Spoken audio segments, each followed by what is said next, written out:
Estamos en la entrevista de France 24, esta vez con el embajador de Francia en Colombia, el señor Gauthier Mignot. Vamos a conversar del contexto francés y hacia el mundo en tiempos del nuevo coronavirus. Bienvenido, embajador, a France 24 y gracias por estar con nosotros. Gracias a ustedes. Muy buenos días. Comienzo preguntándole por la situación en Francia. ¿Cuál es el último parte que hay del país en el contexto de la pandemia del COVID-19? Pues la pandemia sigue en Francia en un nivel muy alto, pero vemos cómo está retrocediendo el número de pacientes hospitalizados y sobre todo de pacientes en unidades de cuidados intensivos. Entonces eso es un indicador alentador que muestra que vamos por buen camino y esperamos pronto ver decrecer el número de casos nuevos de la enfermedad. Bueno, y si la situación continúa como va, ¿para cuándo podríamos estimar que empiece Francia a retornar a la normalidad? El presidente Macron anunció que a partir del 11 de mayo vamos a empezar un deconfinamiento muy progresivo, muy coordinado, para reactivar en particular las actividades económicas, los colegios de forma muy controlada y muy progresiva. Pero todo esto controlando mucho el progreso de la epidemia a través de muchas pruebas. Queremos multiplicar el número de pruebas para poder realmente tener un seguimiento muy fino del progreso de la epidemia y de su control sobre todo.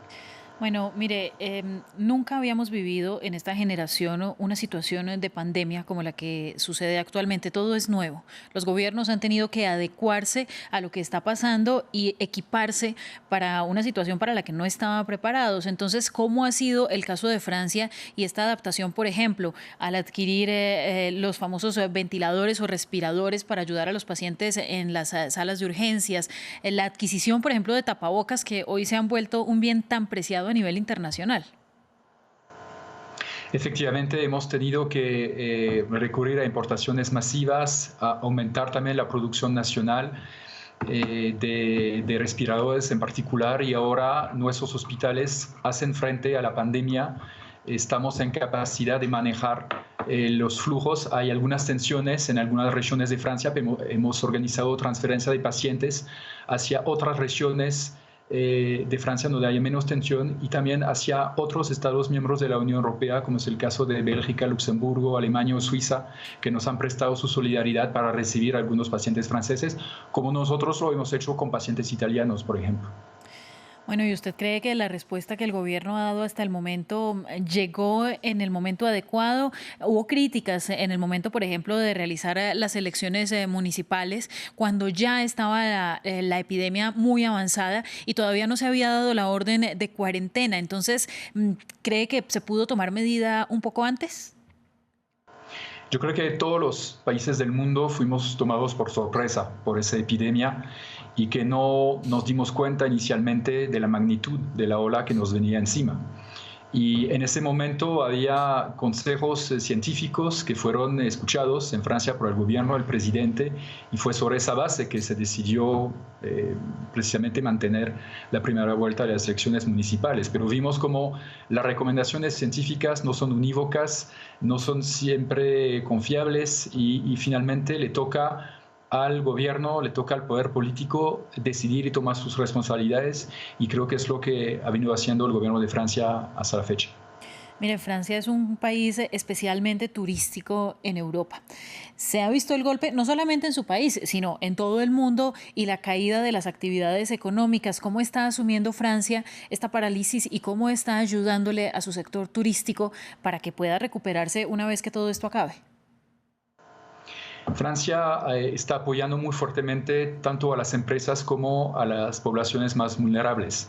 Y en particular para las empresas tenemos una medida que se llama el desempleo parcial, que permite que el Estado tome el relevo para pagar parte de la nómina de los empleados que pues no tienen ocupación de tiempo completo, porque la empresa ya no les puede ocupar ni pagar a tiempo completo.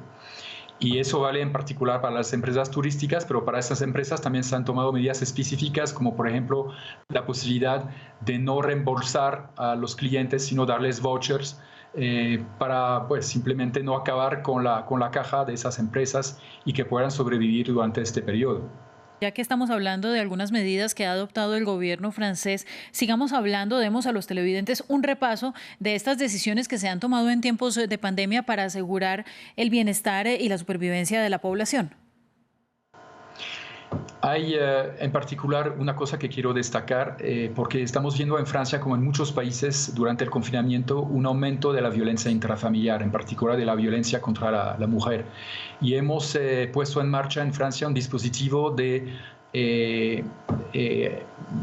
acopio, de apoyo y de denuncia en los lugares donde pueden ir esas mujeres, en supermercados, en droguerías, para que tengan dónde acudir si son víctimas de violencia intrafamiliar. Eso me parece algo muy importante y también hemos aportado subsidios a las asociaciones que luchan contra ese tipo de violencia para apoyarlas.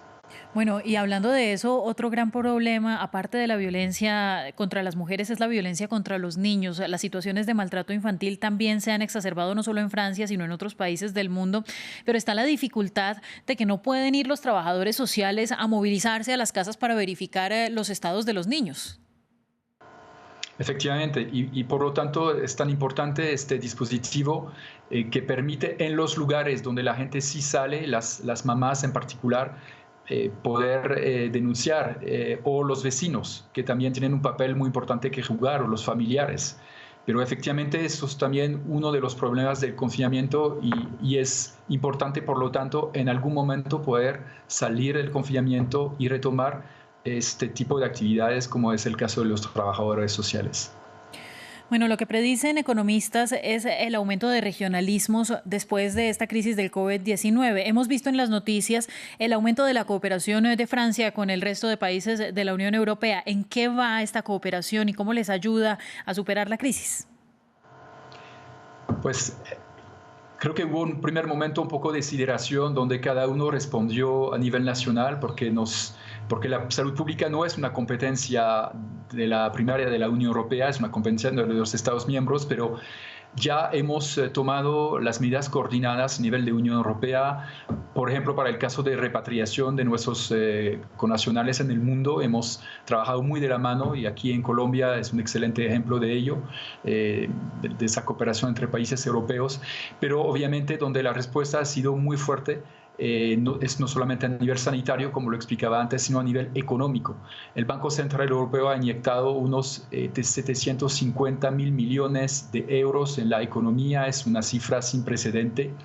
Y la Unión Europea, todos los Estados miembros, hemos decidido definir un paquete de financiación de 500.000 millones de euros para apoyar a los Estados miembros, en particular los más afectados por la crisis, y estamos definiendo un paquete de reactivación económica que se va a añadir a esos 500.000 millones de euros. Francia ha propuesto una cifra más o menos de la misma altura, pero estamos trabajando actualmente en las naciones de la Unión Europea también en este paquete. O sea, hay una respuesta masiva para mantener a flote la economía, y también para trabajar a nivel internacional de coordinación, porque es una crisis mundial y ahí tenemos que aportar en particular un apoyo a los países más vulnerables, más pobres.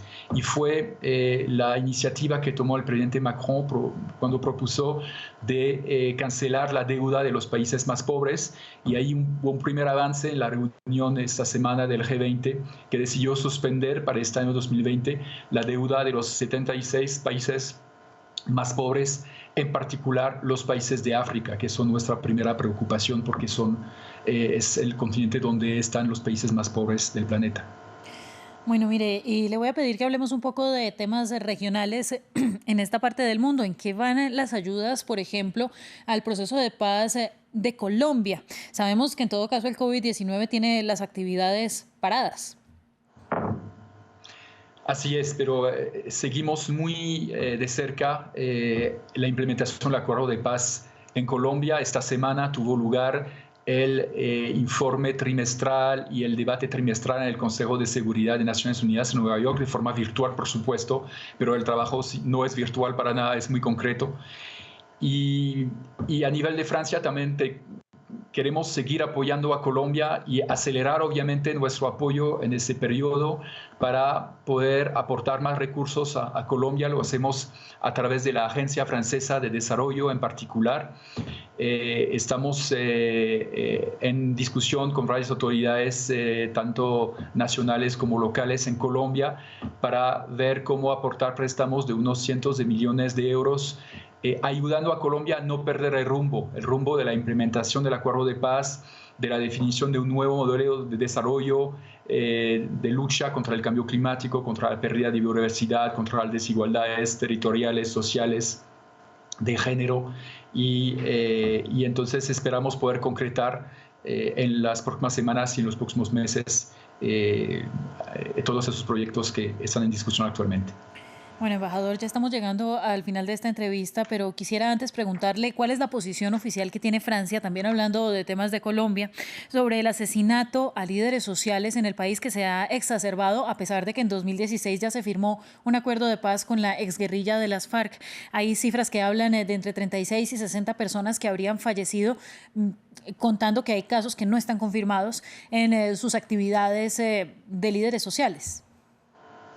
Esa es nuestra mayor preocupación y creo que la mayor preocupación de la comunidad internacional. Hemos lanzado con nuestros socios de la Unión Europea una iniciativa que se llama Defendamos la Vida, para seguir, apoyar, patrocinar a líderes sociales y defensores de derechos aquí en Colombia. Vemos que el gobierno es consciente de este problema, está intentando organizar la lucha y reforzarla. Pero vemos que las cifras siguen muy elevadas, muy fuertes, incluso en este periodo de confinamiento. Entonces, hay que continuar audando este esfuerzo, tanto de prevención, de esquemas colectivos, en particular de protección de los líderes, como de castigo, de investigación a los autores, no solamente materiales, sino también intelectuales de esos crímenes. Pero tenemos los ojos puestos en todos los defensores y líderes de Colombia. Pues muchas gracias a usted por haber estado con nosotros en France 24. Muchísimas gracias a ustedes. Gauthier Mignot, el embajador de Francia en Colombia, para nosotros en France 24. Ustedes continúen con toda nuestra programación. Volvemos en minutos con más.